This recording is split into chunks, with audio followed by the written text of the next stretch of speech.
Welcome everybody to NFT Sparkle 2021. Yay! This is Spark Festival. Today we are taking you on a journey through the fascinating new world of NFTs. And I'm Adriana Belotti. I've been organizing meetups since 2015, I think. I love this space. I've seen a lot of things happen through the years, and hopefully myself and these wonderful people here today are going to be able to take you on this journey along. If you're starting, and if you're not, if you're a returning viewer, if you're a blockchain professionals member, or if you've been in this community for a while, welcome back. All right. I have here with me today Bokky, Dave, Hannah, and Phil. They're gonna introduce themselves very soon. And Leah sends her apologies. She's living in the Philippines at the moment. They had a tropical storm last night, and she's tried very hard to get a internet connection to speak to us, but that wasn't possible. So we're sending you love. Hope you're safe, stay safe, and we'll do something else very shortly soon. Just before our panelists introduce themselves, I want to make an announcement. We have a Poobah for this event today. A Poobah is a special kind of NFT that sort of marks that you attended an event. It's like a proof of attendance kind of token. And after the event, you get an email with instructions on how to claim yours. So you walk out today with your own NFT. Woo! All right, let's go with the introductions. Hannah, let's start with you. Thanks so much, Adriana. Hi, everyone. My name's Hannah Glass, and I am a senior associate at King & Wood Mallesons. My area of specialty is everything to do with blockchain, crypto assets, and really when you're looking at the intersection of new technology with legal principles. Now, whilst, yes, I did start out in financial services, and I do still practice in that area, including in relation to payments, I've been working in this space since it was literally just Bitcoin and have seen its evolution. And I'm so excited to be here today to talk to you about what we're seeing, where some of those legal touch points are, and to have a discussion with these awesome panelists. Amazing. Bokky, if you want to unmute yourself, let's hear the birds and Bokky now. Hello, I'm Bokky Poobah. I've been in the blockchain space since about 2015 and more from a developer side. And I am an Ethereum fanatic. And yeah, NFTs are the latest craze in Ethereum. Before that, there was DeFi, there are DAOs, there are lots of other things happening. But NFTs is one of the mainstream happenings. Yep. Thank you. So yeah, so I have lots of pictures. nice pictures. Amazing. Thank you, Bok. Dave? Hey everyone, my name is Dave Goode. I'm co-founder of FutureArt. I'm a crypto artist and NFT producer. FutureArt is a crypto art NFT music event. We combine HD projections, digital display frames, AR and VR, immersive tech. We break down the barriers of for non-crypto individuals to come and enjoy NFTs and crypto art. We bridge that gap between online and real life events. We've sold, apart from the event side of it, we produce NFTs. We've sold 700 this year on Nifty Gateway, OpenSea, and SuperRare. We have lots of good things happening in the pipeline, which I'm sure we'll get into. Absolutely. Can't wait to hear more. Phil. Yeah, hi everyone, and thanks for having me. Phil Talbot, founder and CEO of Authentium here in Melbourne. Background is late 2017, came into the crypto world, sat on the sidelines, watched a very crazy ICO thing happening in front of me, sort of obviously didn't get involved. What Authentium is about is we're trying to solve the economic problem for primary producers around the world. Background is my grandmother was a dairy farmer in New Zealand. My mother was a dairy farmer in New Zealand.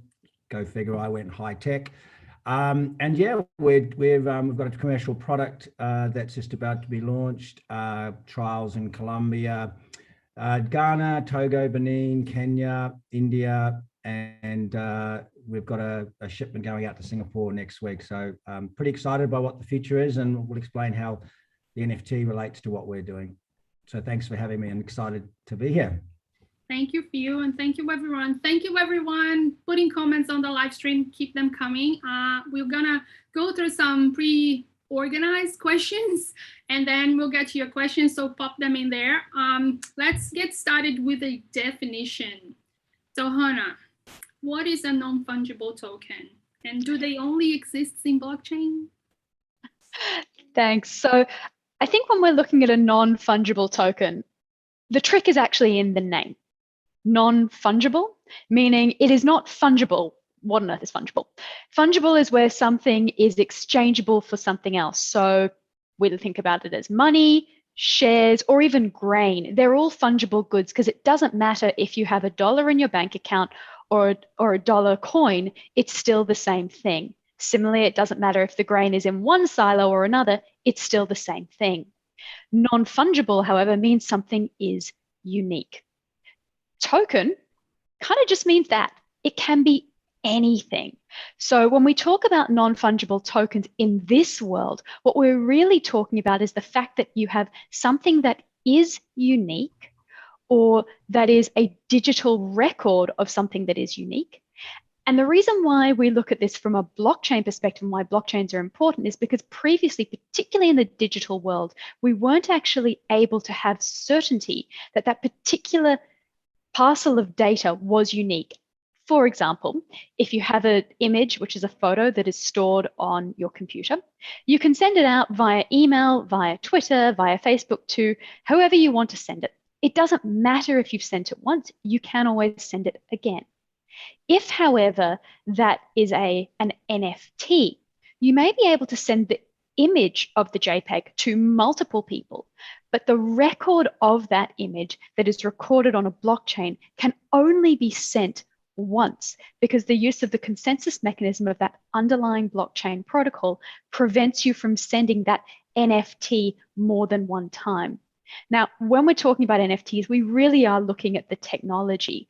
And when you're looking at the actual use case for this, it's so much broader than that. And I know we're going to get into where these are actually used in the real world, but they expand. It goes for both the digital and the physical world, whether we're talking at art, music, tickets, agriculture, supply chains.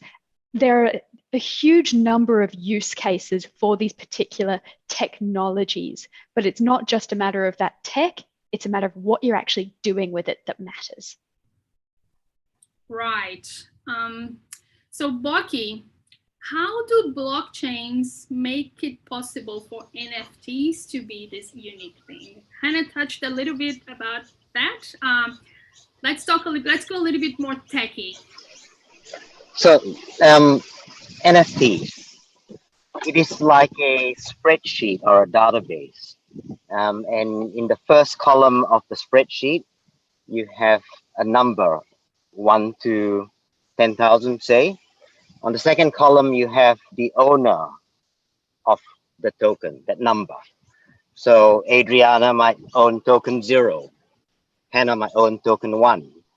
And with the rules that are put in place, only the owner of the number can change to a new owner. So you can only transfer the tokens that you own to someone else. And once you transfer it to someone else, the spreadsheet will reflect that token 0 is now owned by Dave. So the blockchain provides a platform where this spreadsheet or database lives. And it is a open, permissionless platform.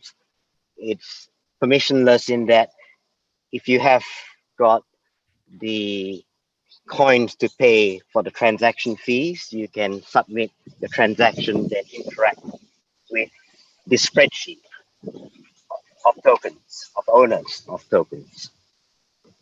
I just want to contrast this with fungible tokens. And fungible tokens are tokens like Bitcoin or Ethers or one of the many ERC20s. ERC20 is the standard for fungible tokens. And for non-fungible tokens, there are two main standards that are used. That's ERC 721 and ERC 1155. And if you write your database code, well, we use a language called Solidity, and we use mapping tables rather than spreadsheets. You can write a new database and you deploy it onto the platform, and the platform is permissionless, and the data is available always. It's not locked up in a company silo or a government registry silo. So this enables a lot of activity to interact across all the different components. So if you deploy your NFT, you can easily trade it on platforms like OpenSea or one of the other platforms that support ERC20s. And many more applications are being deployed that recognize the ERC 721s. Previously I said 20s, it's 721s. And so you have a very rich ecosystem that you can deploy your NFT tokens into. And again, fundamentally, it's just a spreadsheet or a database, two columns, token numbers, owners. And what the token points to, what the number points to is up to, it's flexible in that you might have a picture, like it might be an index to a picture from 0 to 9999. Or it could be, and some of these are getting pretty funky, where you have the images that are generated on-chain. So when you mint the token, it has randomness built in, so you get different types of arms and legs and head and furry ears and all that. But yeah, I can go on a lot more, but I'll pass it back to Adriana. Thanks, Bokky. I think NFTs are capturing people's imagination because we can really get, there are business applications, but we are just for now having a lot of fun with it. And like people are just going crazy for apes and for punks and for iguanas. And it's really an amazing thing to see like develop, right? Hannah, there is more than one type of NFT. You said something about that at the beginning, and I believe your team wrote a very good paper about NFTs a while back, which I will link in the description after our live stream is ended today. So what are the other types of NFT, or what are all the types of NFT? Well, I guess you could say the types of NFTs are limited only by your imagination. And that's because what we're talking about with NFTs, as Bokky explained, is really that technological layer. It's the ability to hold and maintain the record of the asset, who has acquired it, when it was acquired, and who it was acquired from. And you can actually maintain that record from the first time it was created. And that's the time that the record was created, not necessarily the asset was created. Because when we're talking about NFTs, and I'm using the word created for a very particular reason, and that's because from a technological perspective, we'll talk about minting the asset, that's bringing that into existence and providing that registration on the spread on that database. But the actual rights that you acquire when you acquire this NFT are so much broader than just the record on that database. If what we're talking about is, say, a punk or a kitty, then or a Bored Ape, what we've actually then acquired is the JPEG, the image, but you probably haven't acquired the copyright to it. So you probably aren't able to then make t-shirts of that and sell them online. In fact, if you did, the person who originally created that image would have the right to come after you and say, that's my copyright, that's my artwork. The same way that if you have an image of a Banksy artwork, even if you've just paid $34 million for it, you don't have the right to then take that image and portray it online and make t-shirts and distribute those and sell all sorts of other prints. Same thing happens. Just because you have the NFT doesn't mean you have more than the rights that you were provided when you acquired it. And that's in the purely digital realm. So you don't necessarily get copyright unless you've actually been provided that. Also, in the artistic world, there are a whole lot of other rights that probably need to be considered. So things like moral rights, so attribution as to who was actually involved in it. If you've got a video, you're probably thinking that, yes, there's a moving image.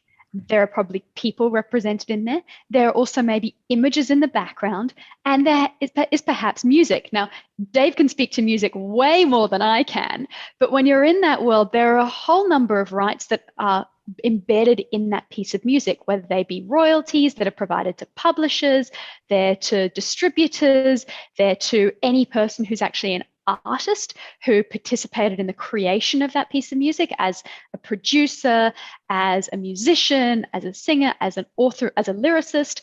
All of these people have rights to that piece of music. And if you've acquired the NFT, well, all of those people need to give permission for that to be passed on. Otherwise, what you've got is actually just a bootleg copy of a video, and you've infringed the rights of the people who created it. Now, the benefit of NFTs is we're supposed to be using these, or these can be used to actually provide those rights, to be able to enforce those rights and provide benefits to the creatives. So we need to make sure that people understand what they've actually acquired when they've acquired the NFT.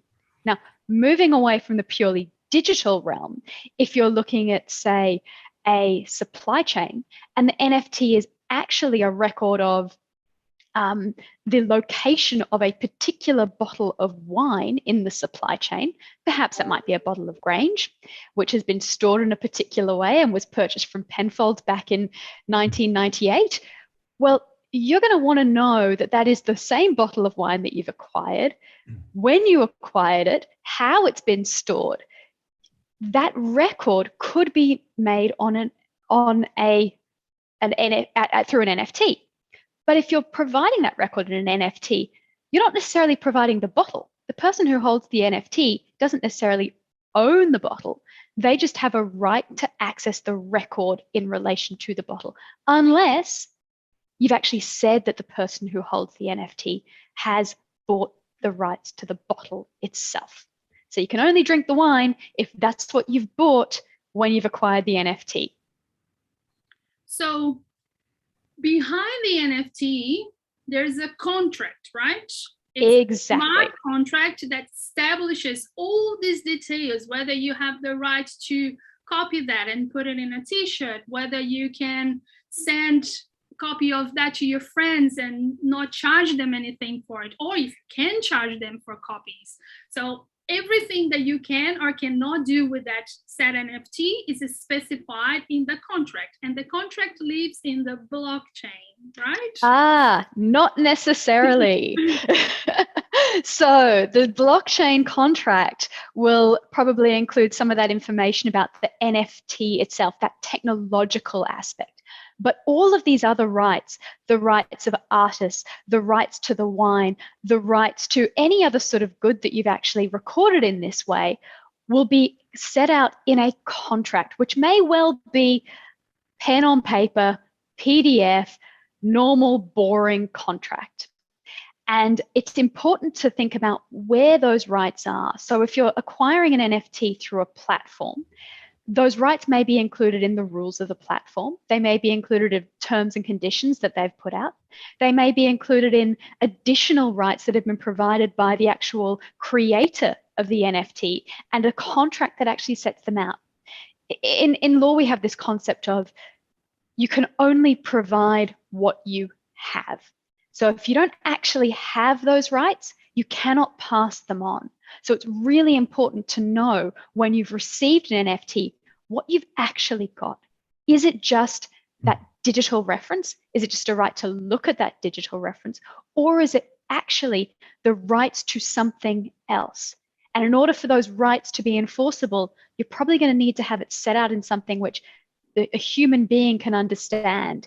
And apart from a couple of people on this call, and I don't include myself in that, if I read a smart contract, I'm unlikely to be able to understand whether or not that's actually provided me with a right to an asset, or simply a record of where that asset might be, a physical asset, or a right to copyright, a right to royalties. That needs to be rendered in a form that you actually can understand. Otherwise, you probably haven't acquired it and you can't provide it to someone else. So it's this interaction between the technological rights and the legal rights and the way that it is set out that is so fundamentally important when we're creating these, because it's not just the technology, it's actually the relationships that are created and are recorded through this technology that matter. That makes so much sense. And I mean, we could talk about just this topic of rights for the whole hour. Right? And there's lots of questions, and I will forward some of them to you, and maybe we could do something else in the future to answer all of them. But let's move on a little bit. Dave, you are a creator, you are a collector of digital art. What is the appeal? Like, why are people paying $1 million for JPEGs? Okay, well, firstly, from a creator point of view, what's appealing quite simply to me as a creator is from the moment of coming up with an idea to monetizing it, the time between that is so short with NFTs. So for instance, one of my collaborations with Wrong Bedroom, we had an email, we said, let's do this NFT together. I'll do the music, you do the art. We sent a few emails, I did my work, he did his work. We're talking 20 hours, I'll just be straight up, you know, it's a bit. And then we did a few social posts. We put it out, we minted it, we listed it, and we got the money within 2 weeks from inception to the end sale. And so for me, that's just groundbreaking because, you know, I'm from the traditional music world. I was big cogs in the system in all facets. And you know, for us, you know, to make money from this, we'll be talking an 18-month lead time from the moment we started to the moment that we get the money from it. So, you know, there's no comparison for me as a creator. And you know, and apart from that, all the touch points, you know, I just had 2 conversations with Wrong Bedroom and we posted it online and we sold it, you know. So we less people to deal with, you know, publishers, record labels. And like, to be clear, like I'm an independent artist now. I was signed for 15 years to Universal Publishing Worldwide and to Ministry of Sound.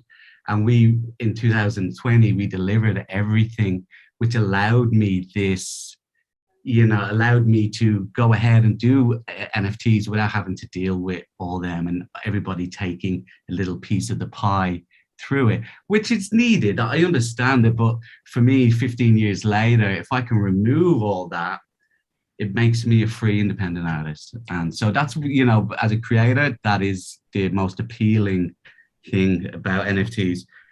From a collector point of view, I suppose, I'll bring up a story of my business partner, Sats Moon. He was a big traditional street art print collector. He's got Banksy's, Invaders, and he was a very early adopter with street art from, you know, 2000s. And he was moving to LA. He had his big collection here.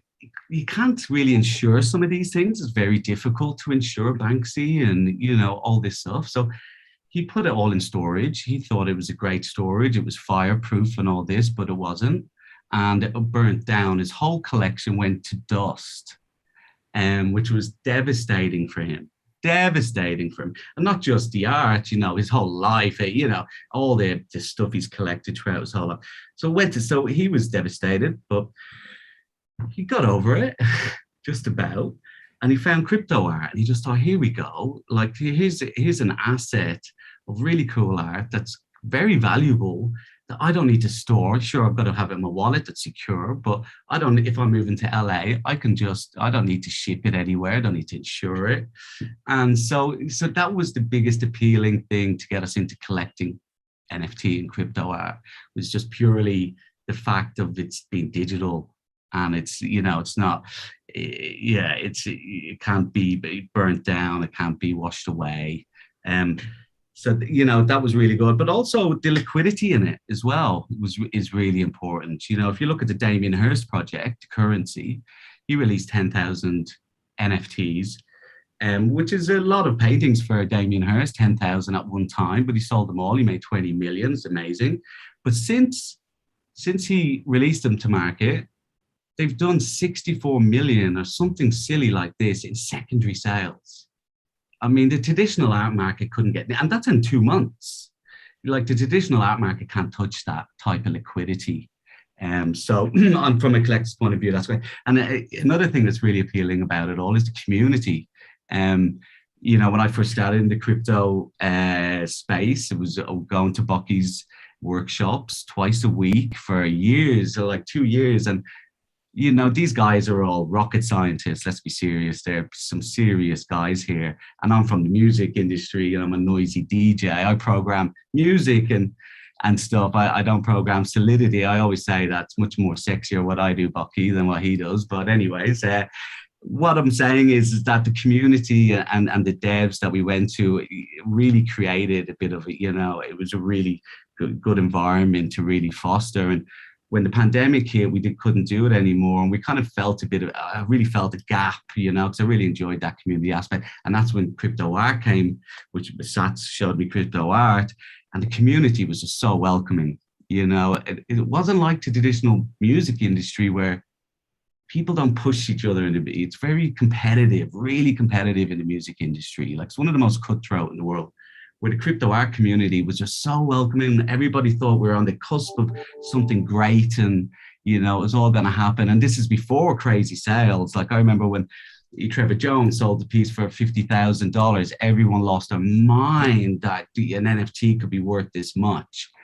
That was only a year and a half, not even a year and a few months ago. But we were all on this cusp, and we could really feel this surge moving forward, and everyone's just really supportive of each other. So, I mean, I think that's the, you know, really appealing thing, them three aspects for me. That's really interesting, because, you know, I'm sure that music inspired texts when they are coding. It's a thing that we always see. Headphones are in, music is going. So music, creativity, art inspire technology, but now technology is also inspiring music, creativity, art, right? Absolutely. I know Bokky's making some art himself through command line, and, you know, that's an artist to me. It doesn't matter which way you do it, right? It's, at the end of it, you've got this unique thing that only happened because Bokky programmed that. Bokky's command line NFT coming up.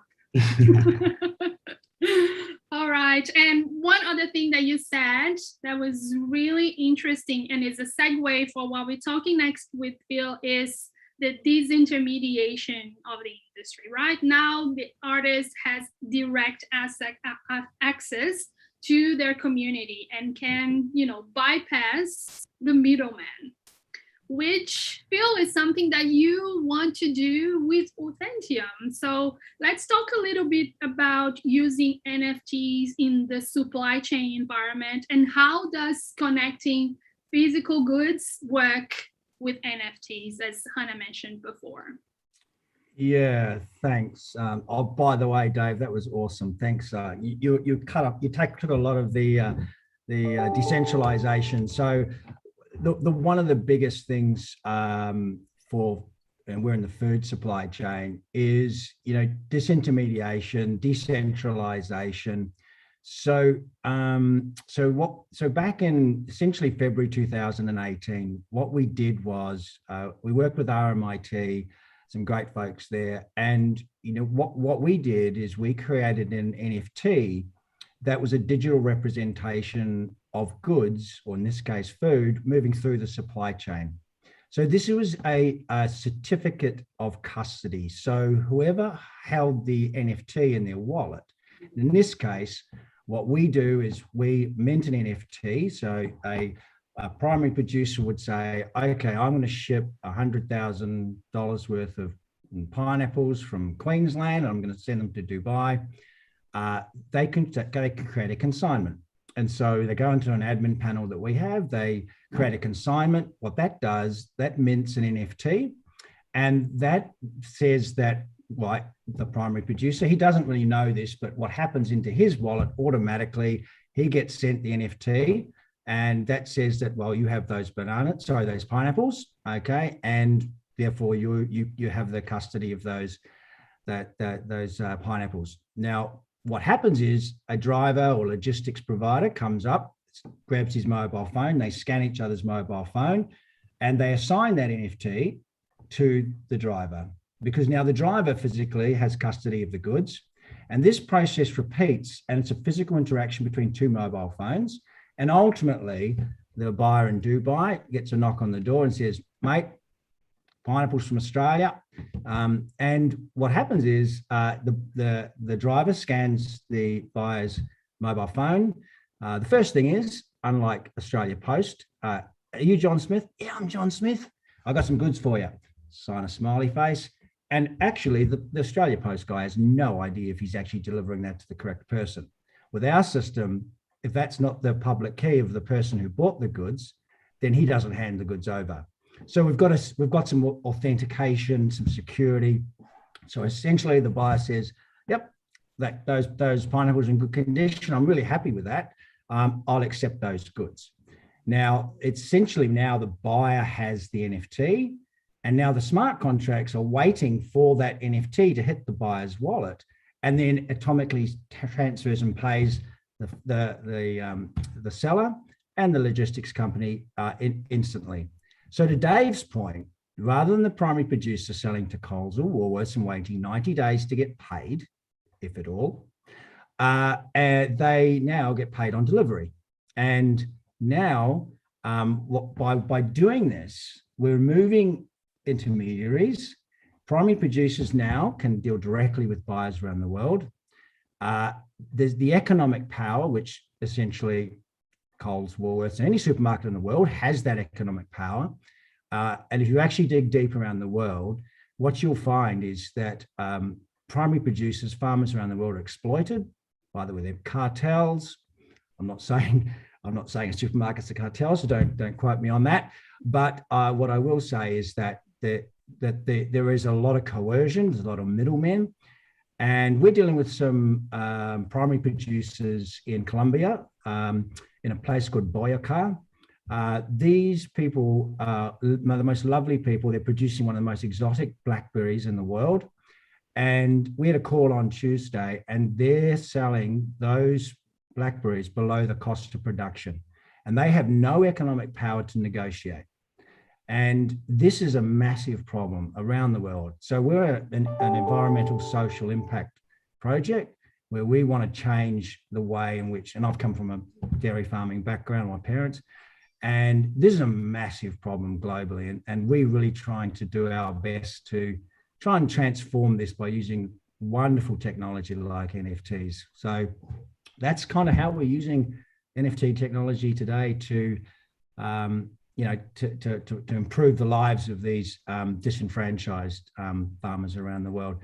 And Dave's point again about the community, this is massive. There is so much market sentiment around the world. People are fed up with centralized authorities, whether they like that or not. And we're going to see over the next decade, we're going to see some massive upheaval around centralized authorities trying to hold on to that power. And I think power to the people. Power to the people, indeed. I mean, if Leah were here, now we would go on to discuss Play to Earn, which is a movement that sort of like took off in the Philippines. Last year during the pandemic, everybody who depended on the tourism industry to make a living was obviously heavily affected. Everybody was grounded. everywhere. And in this little community in the Philippines, people started playing a game where they would earn some tokens and they could exchange them, and then they would, pay for their meals and, help their families. And then in this community, everything grew to a point that now there's scholarships and there are battles and people get together to play, and like they really survived because of that. And I love how crypto is sort of starting to live up to the initial dream of Bitcoin, which was like give power back to the people, right? So has anyone played Axie Infinity or any other play to earn game? I haven't either. So we are the lucky ones that we didn't need to go, and dig deep into that in order to feed ourselves. But I'm so happy that these are happening everywhere. Bokky, at NFT Fest the other week, you gave some really good advice to the new people coming into the scene, and you said, take it slow.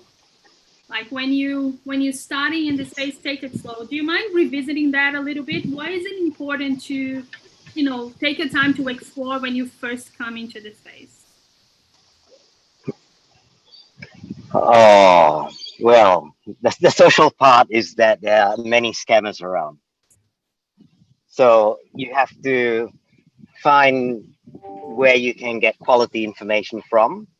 From the technical side, there are important things that you need to practice, do, because with crypto and NFTs are a form of crypto, you transfer ownership of your NFTs or your crypto using a private key.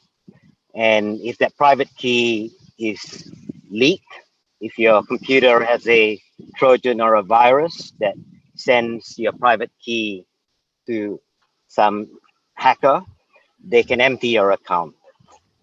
So there are things that you want to learn about before you go straight into NFTs.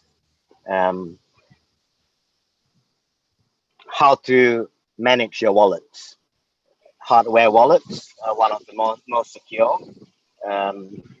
So that's the sort of things that you want to learn about. Then getting into NFTs. Yes, there's a lot of hype. There's a lot of people out there, and it's a fascinating community. If you have a look at what's happening around some of these NFTs. And yeah, NFTs are, for a particular collection, you have people grouping around these collections. They have shared interests. Some people like the collection and want to collect the art. Some people see there's long-term profits. Some people see there are short-term profits. There's the artists. There's a whole lot of other people within the community, and if they form and like this thing enough, you see something brewing up. And yeah, there's some it's a signaling in the form that it is at the moment, where people are trading pictures over the internet. It's currently being used as a signaling mechanism. So on Twitter, you have a picture of a cat or an ape or something, and people will follow you if they have the same kind of pictures, and you follow back. And because you have got some shared interests, yeah, you want to take it slowly, because some of these people want to sell you lots of NFTs quick, and they will do things. There are all sorts of scams happening. There's outright scams. Then there are people who will try to sell you NFTs from old contracts, for example. So the developer might have deployed 3 contracts before they got it right. But you've got these people that see a lot of monetary potential, and they will try to revive old contracts and try to make things sort of bigger than it is. So you got to be careful with all this. So take it slowly. Learn a bit about the technical side, learn a bit about what's happening and how to stay safe. there will be emails coming to you, and if you click on it, they will try to steal your secret passwords, your secret keys, your private keys. You can, yeah, many scams, so take it slowly. All right, yes, take it slowly. There are lots of scams. I'm organizing a series about scams that will be released on this channel shortly. So if you haven't subscribed yet, now is the time. Dave, from when you first started in crypto, because I remember you being involved in a different project maybe a couple of years ago. Mhm. And then from then until now, what is the biggest change that you've seen? I think the barrier to entry is getting smaller. You know, in the crypto art space, you've got Nifty Gateway, for instance, who my mother could buy an NFT on there. It's just like signing up for any website, you put your card in and you can buy an NFT. Where previous to that in OpenSea, you know, that MetaMask barrier was a bit too much for normal people, really. People are starting to get their heads around it. But I think that mass adoption, the low barrier to entry, the paying with credit card really makes the normal Joe Soap able to acquire these assets. And then, you know, it's a bit of a starting block. NBA Top Shot's another example as well. You know, you can then you learn a little bit more, get your MetaMask. You can, you know, then take the NFTs out of Nifty and you can put it onto OpenSea. And I think, yeah, there's some great little starting training wheels, things you can do now.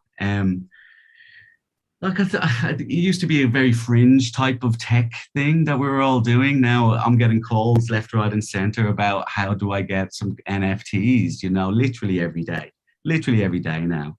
So it's just, I'm really starting to see like some serious mass adoption happening. And we've seen a big wave in April, and I think we're going to go into a bigger wave just now. I think we're right on the cusp of a massive new wave. What else? I suppose, yeah, just seeing the crypto art scene just blossom through NFTs, you know, and this whole new digital renaissance happening.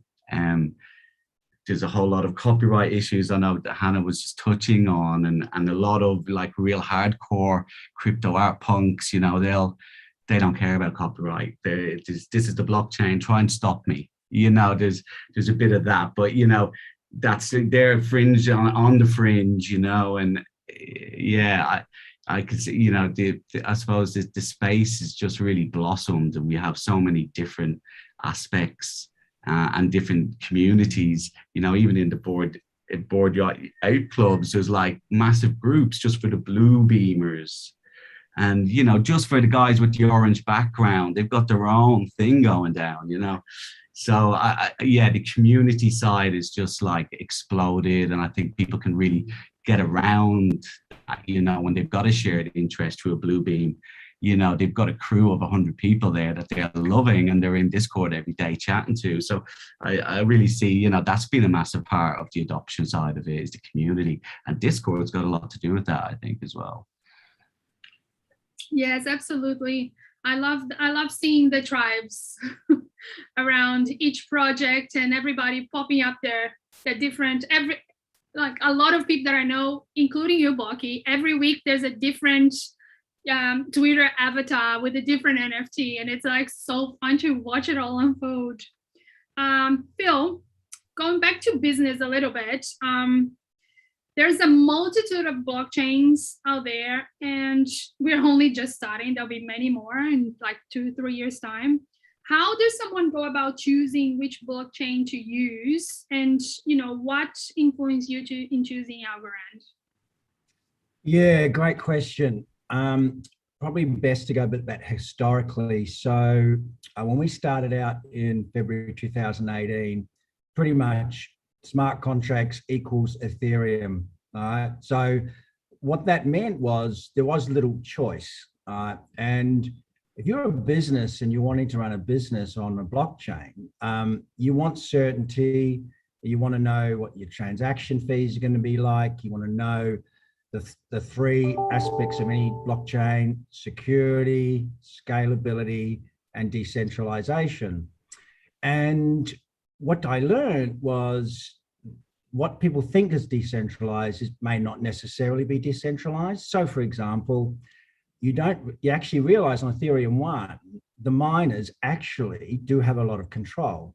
Okay, so therefore it's not truly decentralized, because and you can see that happening now, Ethereum 1 to 2, there's a lot of infighting because they make a lot of money out of the gas fees. But from a business perspective, you can't possibly run a business on Ethereum 1. Your transaction fees would kill you.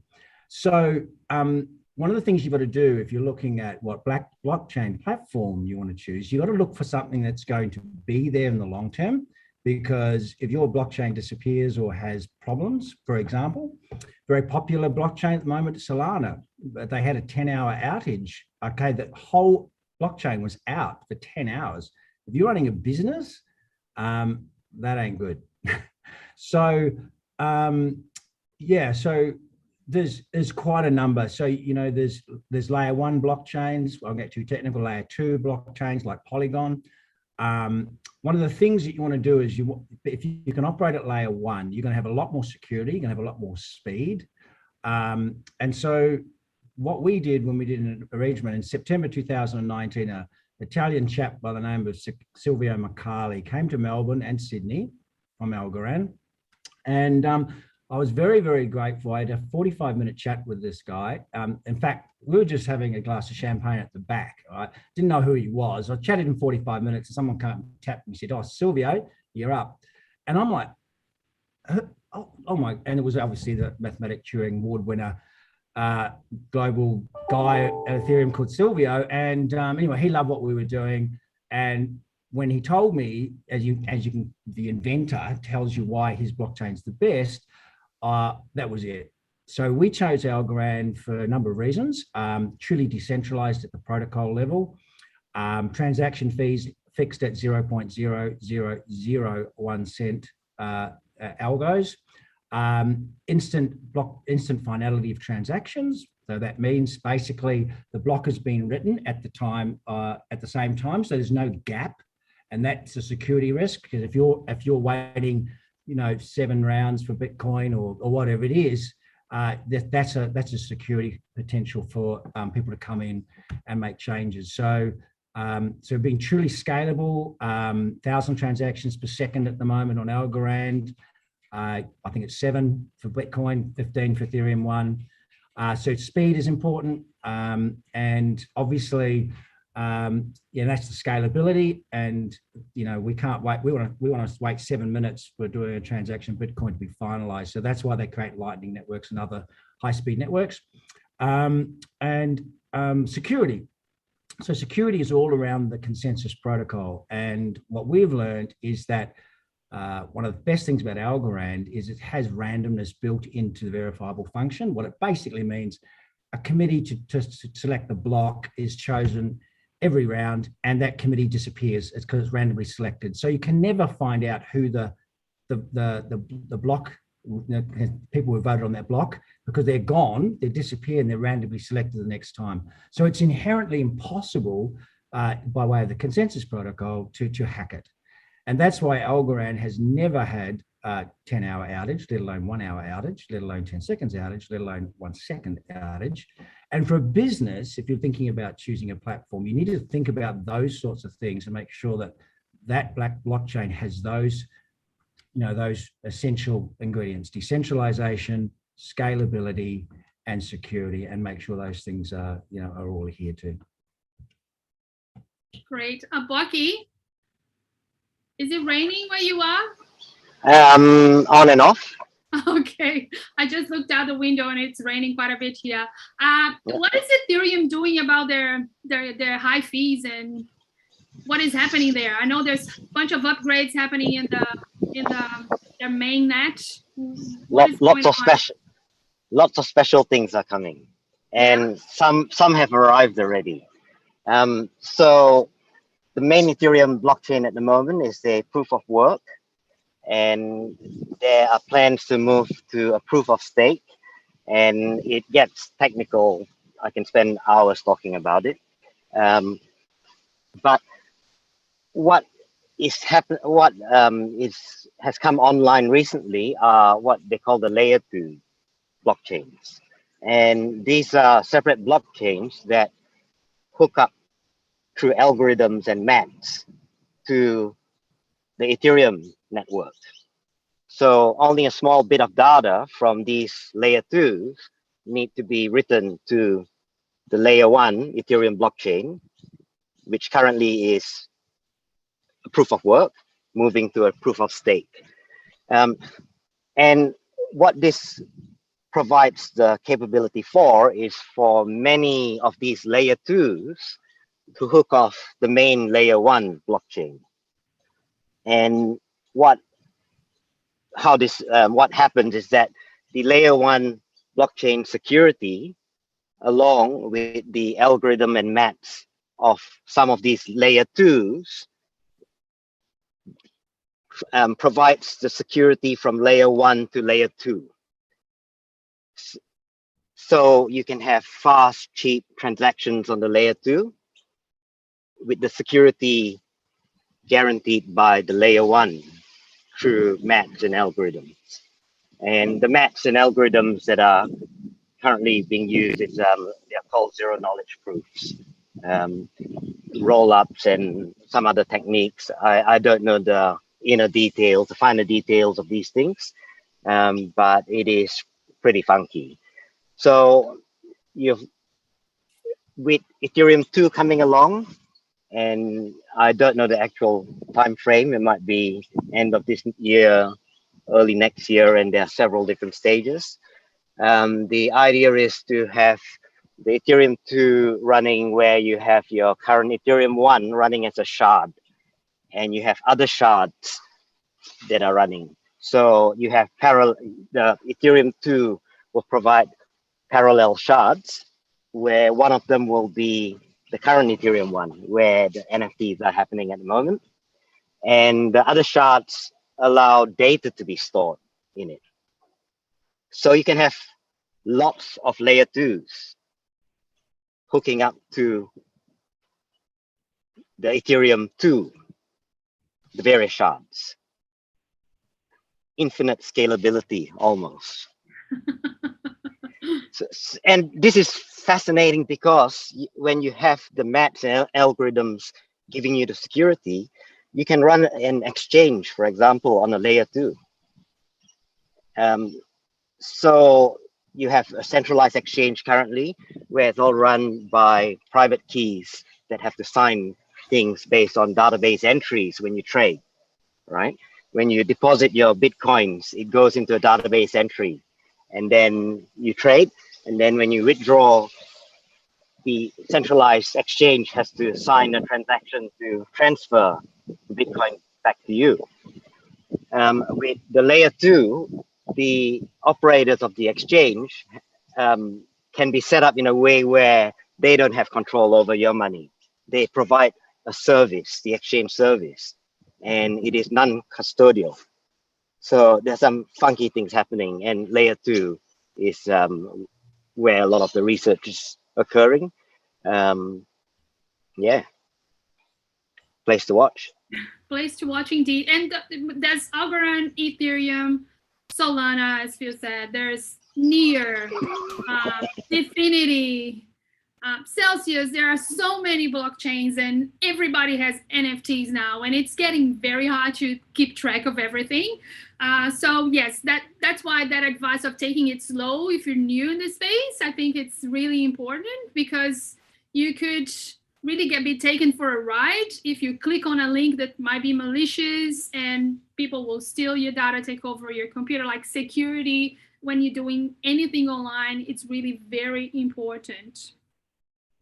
So there's a question from the live stream that I thought it was really interesting. There's many interesting questions. We're not gonna have time to cover all of them. So I'm really gonna cover one.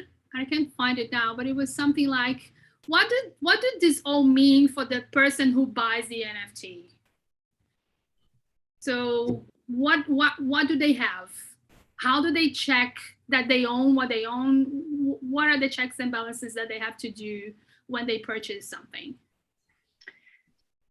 if I might jump in there, I think there's both the technological aspect, which is, you're going to want to have a look at the actual blockchain itself. So there's usually a string of letters and numbers that you can click on, and it'll take you to a blockchain scanner, which will have a reference to that, and that will identify whether the NFT is actually on that particular blockchain. And Bokky's probably going to come in here and tell me I've got it completely wrong, but for the lay person, that's really what you would do.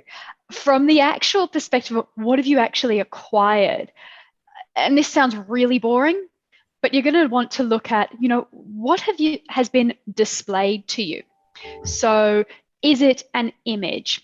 Is there something there that says, actually, you in acquiring this NFT have actually purchased a physical painting or a right to ask the artist to provide you with that physical painting? Or is it actually, if you look at the terms and conditions, they say, we've given you a right to this particular JPEG and you can do nothing with it except for store it on your computer. And all of that should be in the terms and conditions. Now that can be written on the page of the exchange or the marketplace that you've bought it from. It's also going to be in the terms and conditions of that marketplace. And it may also be in any sort of additional terms that you might enter into, not only when you are on that website for the marketplace, but actually when you purchase the thing, when you get to that final stage of clicking purchase, and underneath it, there's another box which says, I agree to the terms and conditions. So all of that together is really important. But I think where we get, and that's kind of in this digital realm. When we're outside of the digital realm, and this is kind of what Phil was talking about, when you're looking at NFTs that are actually showing you, if you look at the record, where a particular asset is, what it shows is not who owns the asset, who has the title to it, who's paying for it. What it shows is where the asset might be. And so legally, we'd probably call that, if it's a physical asset, bailment. Forget about what it means technically from a legal perspective. What you're actually looking at is, where is the asset? And just because you know where the asset is, or you physically hold the asset, or you can look at the NFT and you may own the NFT because you've got access to change that record of the NFT, doesn't mean you own the bananas. It doesn't mean you own the berries. What actually matters is, again, those contracts, those arrangements. And when we're looking at the bailment as in that chain of custody of who is holding that agricultural good, that's probably written in some other document somewhere else. And that's where it sets out all of these terms. And again, it's that interaction between these contracts, like hardcore, boring contracts, and the technology which records the actual movement of that particular digital record, or the entry in that digital record that shows you where it might be. But you've got to think about, what does it actually mean? Because it's not just enough to say I hold or I own an NFT, because that could be anything. So the record in the blockchain or in the smart contract holds the metadata, and we talked about this at NFT Fest last week or the week before. The metadata is what makes an NFT live in the digital world. And if you don't own the metadata, it's not your NFT. So you have to have the key to unlock that in order to prove that you've bought the whatever rights is specified in that contract, right? Yes, but just because you can access the metadata doesn't mean you have the right to the actual asset. Because as Bokky was saying, there are people out there who try and scam you, who try and access your NFTs by nefarious means. If you've bought something, you still have the right to that, which means you still have a right to sue someone for actually, perhaps they have acquired an asset that was yours. Well, that could be theft if it's actually the physical goods, or it could be some other form of infringement of your rights if you're working in the purely digital space. Just because it's in an NFT form doesn't mean you can't sue someone for some sort of criminal or nefarious action. For appropriation. It could be. But because what you're talking about there is the metadata, not the actual rights that you've got. So the NFT is only part of this.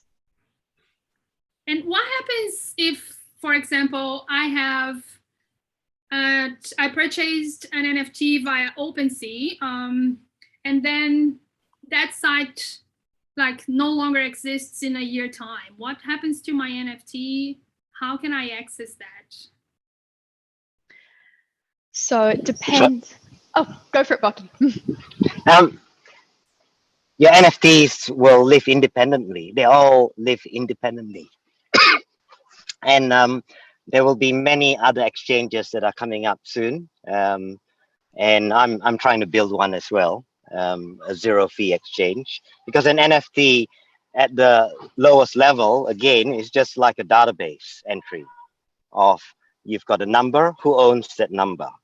And an exchange just takes some money, some digital form, and then allows the switch of the entry. So if Hannah buys my number 5 for some ethers, then the database entry will switch over to Hannah's name, to Hannah's account.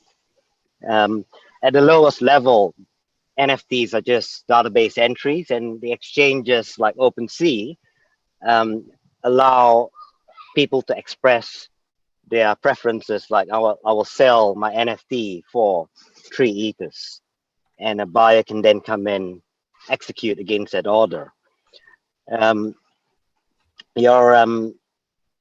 If you use the NFT standards, ERC 721 or 1155, it will be transportable across the major exchanges and smaller exchanges, including small open source projects.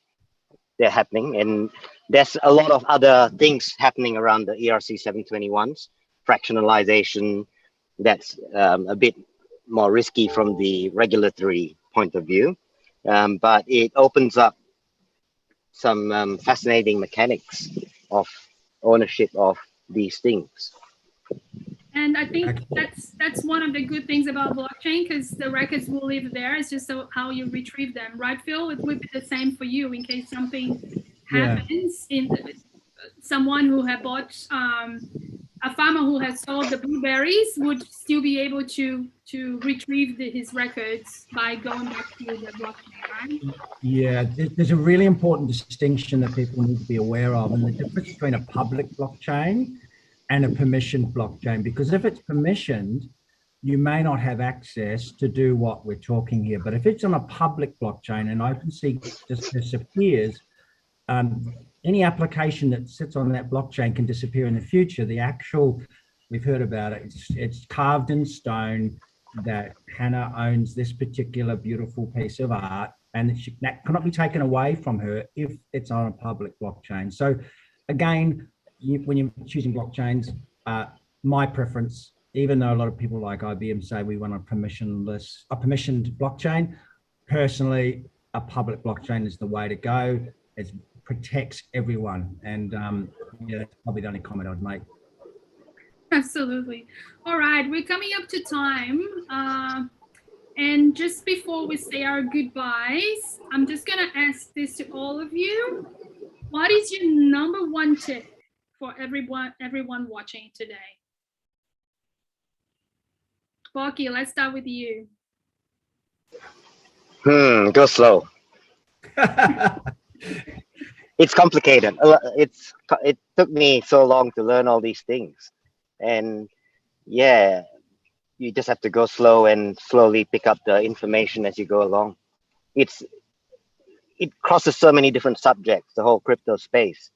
A lot of it is human incentives. You're building mechanisms to incentivize people to do things in certain ways, for your miners to mine your blockchain, for your users to pay the transaction fees. It has to do something useful. So yeah, it's fascinating. Just slowly get into it. And an important thing is decentralization. Think about it when you go through your journey. If not, you might end up with blockchains where there are a few people who are making a lot of profit out of it without giving back. Headless corporations run with one number to judge whether they passed or fail. Go slow. Go slow and stay decentralized. Phil, what about you? What's your number one tip? I'm going to really talk a little bit to Hannah here. We've got all these wonderful ideas, but regulators around the world are behind well and truly.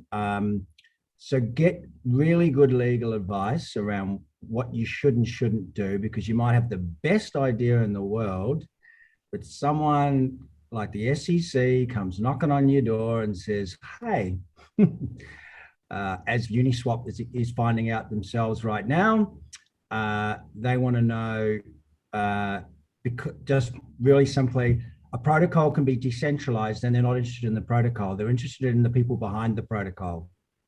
And that's where the issues are. So yeah, go and talk to the guys, people like Hannah before you start. And because there's a lot of potholes in this road. And if you're traveling at 100 kilometers an hour, you're going to do your suspension. That's great advice. Hannah, was that going to be your advice? Come talk to me about it. Sorry. It wasn't actually, but I'll take that. And look, I mean, Phil, you've raised a really important point, which is it's so important to actually think through not just the technology here. You've got to work through what are you actually providing to someone? And I mean, this, of course, is, Adriana, to your point of what's your advice for people? The first thing is, who is looking at it? What are you looking at doing? Do you want to be a collector? Do you want to be a developer? Are you creating a business where the underlying technology will be a blockchain, which may involve an NFT? Think about what you want to do in this space first. And then the next thing you've got to do is, as Bokky says, go slow, research. And I don't mean, go and do your own research and listen to the experts. There are some brilliant, brilliant people in this space who've been doing it for a very long time. And it is worth going back to things like those original white papers. It's worth looking at smart contracts, reading terms and conditions of actual of marketplaces, because all of this is going to be really important to understand what you are doing and where you're playing in this ecosystem. And it may take some time to get involved if you want to do it, but there is so much out there and it's so exciting. But what you should do to get started really depends on what role you want to play in this ecosystem. Because as I said earlier, the NFT is really just part of the technology, and there is so much that you can do with this technology, because realistically, this is how we connect so many real world use cases to a blockchain. True. Dave, number one tip? I mean, I agree with all you guys. I think it's great advice. Starting slow. I mean, I was very slow. Bokky had to hold my hand through many of a question. But I think FOMO is probably one of the things to really watch out for. Every time I deal with it on a daily basis, and usually when I go there, I usually get wrecked, because you're not doing your research. You're just going on the hype cycle. You're going from, these influencers telling you. So I really think, just be careful with FOMO, recognize it when it's there, do your research, make sure you're clicking on the right link from the right project. I think just very basic security things to get started so you don't fall in the traps. Thanks, Dave. Yeah, that was going to be my tip, is like, make sure you understand the pitfalls and how you can lose everything. So security is very important when you're doing anything digital. You have to keep your private keys as safe as you keep your bank password, if not more, because you have a lot more recourse with the traditional financial system than with DeFi. So please make sure that is your number one challenge. Learn how to secure your crypto of any kind, not just NFTs, anything. All right. Thank you all so much for giving up your lunch and coming here today. I hope you're not all fasting like me. I'm going to go to the pub because I'm in Sydney and have a beer and a steak after this. I appreciate everybody on the chat. Thanks for your questions. I'm going to go through it and I will post some, I'll try and answer them, and I will post a link to this description.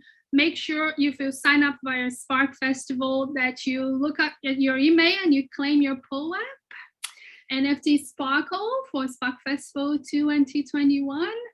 Maybe there'll be another one next year and you can collect them throughout. There's a few other blockchain events at Spark Festival this year. There's, I think, 3 more coming up. And one is on Monday, and it's a workshop with Tash Jamieson, and she's gonna teach you how to mint your first NFT. So that's, now that you know more or less what it is, you can go and learn how to do it, which is cool. And there's 2 more events after that. So if you go to Spark Festival website and click on blockchain tag, you can see all of them. And that's it from me. Thank you so much for joining us today. And we'll see you on the next block. Bye, everyone.